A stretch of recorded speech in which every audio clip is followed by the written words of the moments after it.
রাগিনীর সব প্ল্যান ভেস্তে দিয়ে সরোজিনীর সেবা করে সরোজিনীকে সুস্থ করে তুললো রণ। হ্যাঁ বন্ধুরা, এমনটাই দেখা যাবে। তাই সম্পূর্ণ জানতে ভিডিওটিতে লাইক দিয়ে চ্যানেলটি সাবস্ক্রাইব করে দেখতে থাকুন।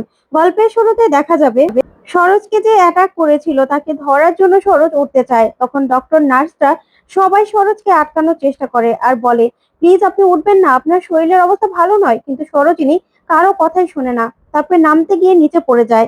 আর পড়ে গেলেই সে ঘড়িটা দেখতে পায় সরোজিনী আর মনে মনে বলে, এটা তো সেই লোকটার ঘড়ি, যে লোকটা আমাকে মারতে এসেছিল।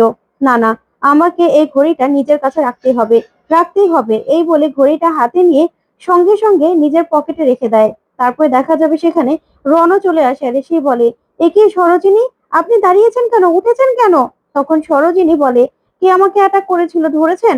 এই কথা বলতে বলতে সরোজিনী আবারও জ্ঞান হারিয়ে ফেলে। আর সঙ্গে সঙ্গে রণ আবারও ছিটে শুইয়ে দেয় আর বলে, ডক্টর দেখুন ওর কি হয়েছে দেখুন। তারপরে সরোজিনীকে শুয়ে ডক্টর চেক আপ করতে থাকে আর বলে, উনি অনেক তাড়াতাড়ি ইমপ্রুভ করছিল, কিন্তু হঠাৎ করে ওনার অ্যাটাকটা হয়ে সবকিছু নষ্ট করে দিল। এখন ওনার শরীরটা আরো বেশি খারাপ হয়ে যাচ্ছে। তখন এই কথা বললেই ডক্টর নার্সের সঙ্গে এই নিয়ে কথা বলতে থাকে।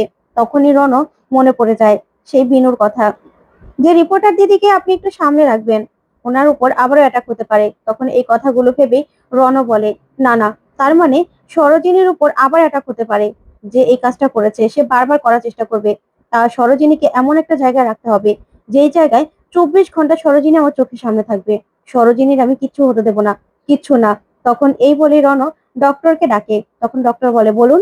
তখন রণ বলে, দেখুন ডক্টর, এখনই বন্ডের ব্যবস্থা করুন, বন্ডে সই করে আমি সরোজকে এখান থেকে নিয়ে যাব। তখন ডক্টর বলে, দেখুন এটা পসিবল নয়, ওনার এত বড় একটা অপারেশন হয়েছে, ওনার শরীরের কন্ডিশন কিন্তু ভালো নয়। তখন রণ বলে, দেখুন ডক্টর, আমি অত কিছু বুঝি না, আমি আপনাকে যেটা করতে বলেছি আপনি সেটাই করুন। আমি কিন্তু এক কথা দুবার বলা পছন্দ করি না। আমি সরোজিনীকে এখান থেকে নিয়ে যাব মানে নিয়ে যাব। তখনই রণর কথা শুনে ডক্টর ভয় পেয়ে যায়। তারপরেই রণ সরোজিনীকে নিজের কোলে তুলে নেয় আর কোলে তুলেই সেখান থেকে নিয়ে বেরিয়ে যায় আর বলে, আমি সরোজিনীর কিচ্ছু হতে দেবো না, কিচ্ছু না।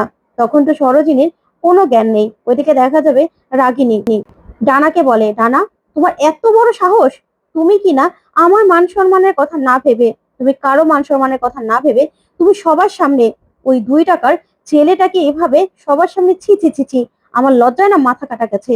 তোমাকে আমি জন্ম দিয়েছি, তুমি আমার মেয়ে হয়ে এত বড় একটা কাণ্ড কি করে করতে পারলে? তুমি আমার মান সম্মান শেষ করে দিলে। তখন ডানা বলে, ছি বলছো মা, তোমার মান সম্মান আমি শেষ করে দিলাম?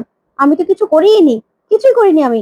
তখন রাগিনী বলে, একদম আমার মুখে মুখে কথা বলবে না, বুঝতে পেরেছো? তোমাকে আমি জন্ম দিয়েছি, তুমি আমার সন্তান, তুমি আমার মুখের উপর এভাবে কথা বলতে পারো না। তখন ডানা বলে, আমি পারি মা, পারি।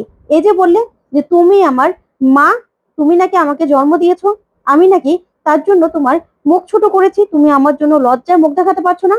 আমি না আরো এমন কিছু করব, এখনো তো কিছু করিনি, অনেক কিছু করা আমার বাকি আছে।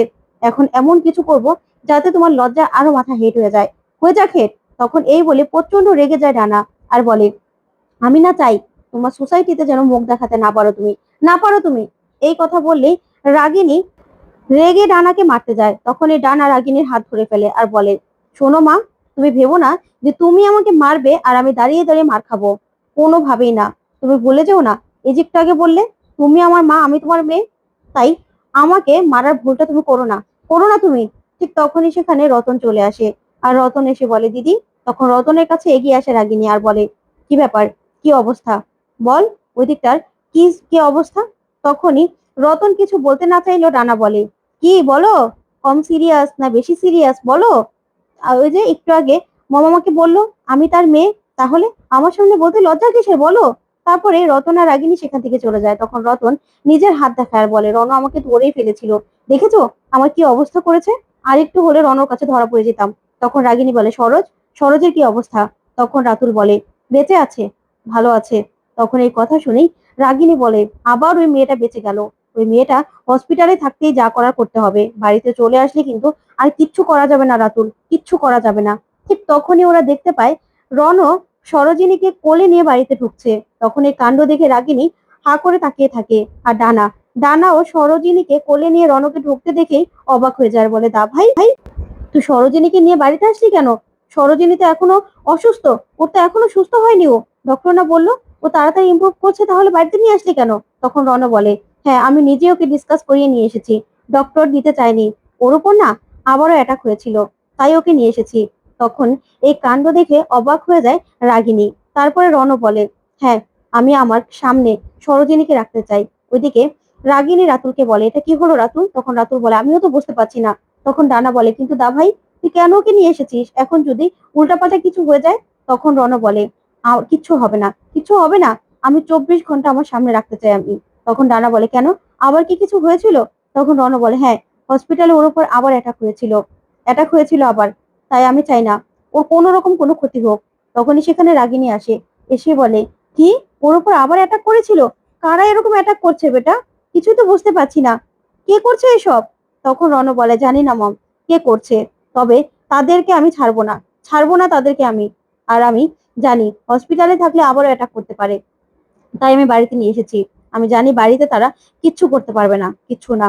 তাই সরোজিনীর আমি কিচ্ছু হতে দেব না। সরোজিনীকে আমি আমি নিজে সুস্থ করে তুলবো। তখন এই কথা শুনে রাগিনী পুরো চমকে যায়, আর রাতুলও অবাক হয়ে তাকিয়ে থাকে। তখন ডানা বলে, কিন্তু দা ভাই, যদি আবারও উল্টাপাল্টা কিছু হয়ে যায়? কারণ ওর শরীর তো ভালো নয়, এখনো তো সুস্থ হয়নি। তখন রণ বলে, তুই চিন্তা করিস না, সবকিছু ব্যবস্থা আমি করব, তোকে ভাবতে হবে না। এই বলেই সেখান থেকে রণ সরোজিনীকে নিয়ে চলে যায়। তখনই দেখা যাবে রাগিনী রাগিনী প্রচন্ড রেগে যায়। রেগে গিয়ে রাতুলের কলার চেপে ধরে আর বলে, রাতুল, এটা কি হলো? কি হলো? তুই তো গিয়েছিলি ওকে শেষ করে দিতে, কেন পারলি না কেন?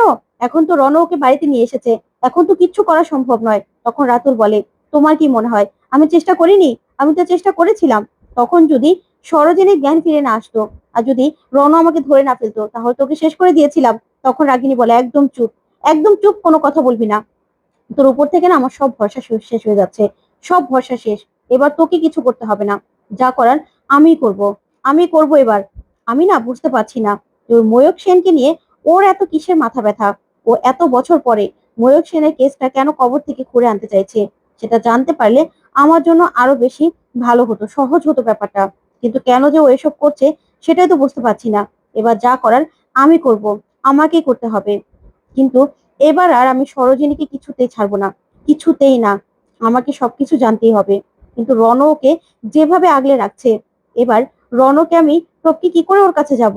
ওইদিকে দেখা যাবে রণ নিজের ঘরে নিয়ে সরোজিনীকে শুইয়ে দেয়। তখন ডানা বলে, আচ্ছা দা ভাই, হসপিটালে সিকিউরিটি বাড়িয়ে আরো ভালো করা ব্যবস্থা নিয়ে ওকেও সেখানে রাখা যেত না?